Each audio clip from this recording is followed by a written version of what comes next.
और उसे हिम्मत देते हुए तारीख लेने के लिए कहते हैं।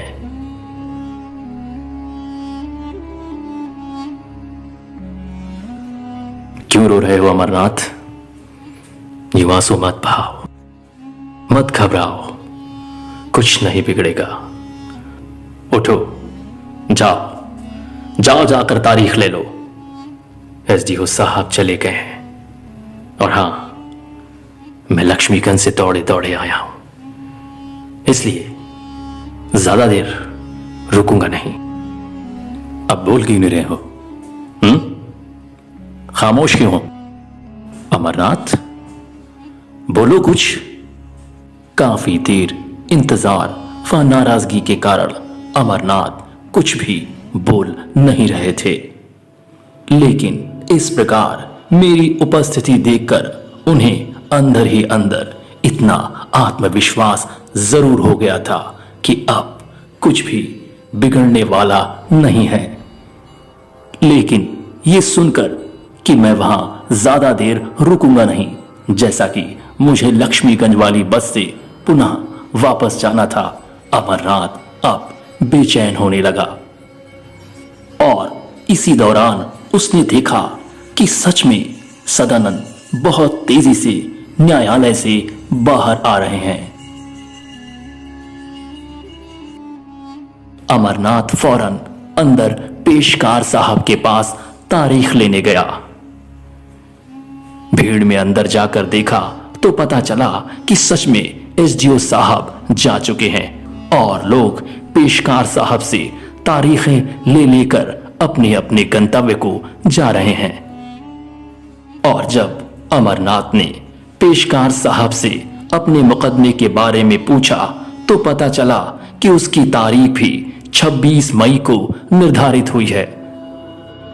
अमरनाथ चाहते थे कि उनकी तारीख और आगे बढ़ जाए, लेकिन एसडीओ साहब के दिशा निर्देश और विपक्ष के पहले ही किए गए पहल के कारण ऐसा हो पाना किसी भी सूरत में संभव न था। परिणाम स्वरूप अमरनाथ फौरन बस स्टैंड की तरफ दौड़ते हुए आया, इस उम्मीद में कि लक्ष्मीगंज वाली बस अभी बस स्टैंड पर ही होगी और वहीं पर होंगे सदानंद। लेकिन पूछताछ खिड़की पर जब लक्ष्मीगंज को जाने वाली बस के बारे में पड़ताल किया गया तो पता चला कि पिछले 3 घंटे से ना कोई बस गई है और ना ही अभी जाने वाली है, क्योंकि अगली बस को जाने में अब भी 1 घंटे का अंतराल था।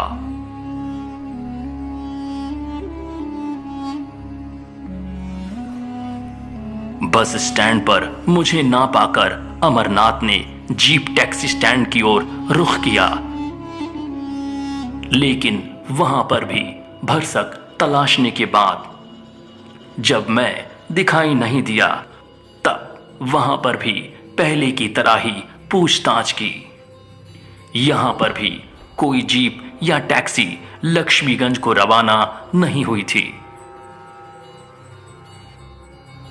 इस प्रकार अमरनाथ चारों तरफ मुझे तलाशने में भटकता रहा, लेकिन मैं उन्हें कहां से मिलूं, क्योंकि मैं तो लक्ष्मीगंज में आयोजित सत्संग एवं शंका समाधान रूपी कार्यक्रम में व्यस्त था।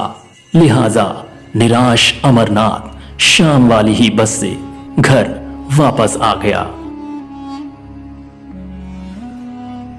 और आते ही मेरे बारे में माताजी से शिकायत की। मां, हाँ सदानंद जी एसडीओ कोर्ट आए थे और नाराज होकर चले गए। हमसे बिना कुछ बोले चले गए। हमें अकेला छोड़कर चले गए। हमें अकेला छोड़कर चले गए मां। अमरनाथ की इस शिकायत पर माताजी को विश्वास नहीं हुआ। नहीं, वो ऐसा नहीं कर सकते हैं, वो ऐसा बिल्कुल नहीं कर सकते हैं। फिर भी मैं उनसे पूछूंगी कि आखिर क्यों उन्होंने ऐसा किया।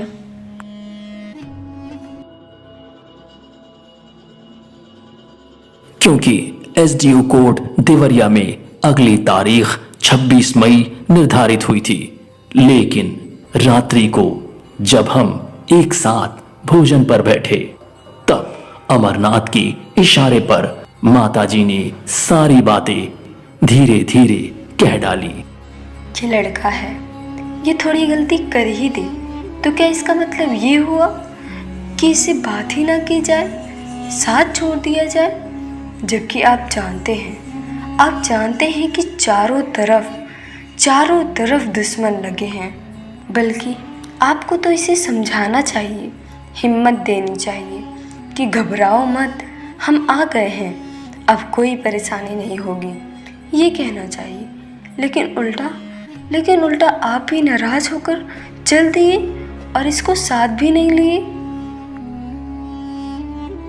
माताजी, 23 मई की तारीख को मैं एसडीओ कोर्ट देवरिया गया ही नहीं था। इसलिए अमरनाथ से नाराज होने या फिर उसे अकेले छोड़कर चले जाने की कोई बात ही नहीं उठती। तो क्या अमरनाथ ने जो कुछ भी हमें बताया वो झूठ है? क्या आपने नहीं कहा था घबराओ मत, तेरा कुछ नहीं बिगड़ेगा, जाओ तारीख ले लो, मुझे बहुत ज़रूरी कार्य है, मैं लक्ष्मीगंज से दौड़े आया हूँ, रुकूंगा नहीं। बोलिए कि आपने ऐसा नहीं कहा था। मैंने उन्हें दृढ़ विश्वास दिलाते हुए लक्ष्मीगंज वाली सारी बात, जिसमें रामायणी जी वहां के ज्योतिष और ज्योतिषी संबंधी वार्ता के बारे में विस्तार से बताया। इतना ही नहीं, मैंने प्रमाण के तौर पर माताजी को कोर्ट डायरी भी निकाल कर दिखा दी, जिसमें 26 मई की तारीख लिखी थी और उनके समक्ष यह विकल्प भी रखा कि अगर उन्हें अब भी विश्वास ना हो तो वो अमरनाथ जी को लक्ष्मीगंज भेज दें, ताकि वे स्वयं इस बात की जांच पड़ताल कर लें कि मेरे द्वारा कहे शब्द सत्य हैं या नहीं। आखिरकार काफी समझाने के बाद उन्हें विश्वास हो गया। लेकिन 26 मई की ये तारीख, जिस दिन मुझे एसडीओ कोर्ट देवरिया में उपस्थित होना था, मेरे वकालत की आखिरी तारीख रही, क्योंकि कोर्ट से वापस आने के बाद मैंने माताजी को समझाते हुए बता दिया कि अब मैं कोर्ट कचहरी का काम नहीं कर पाऊंगा।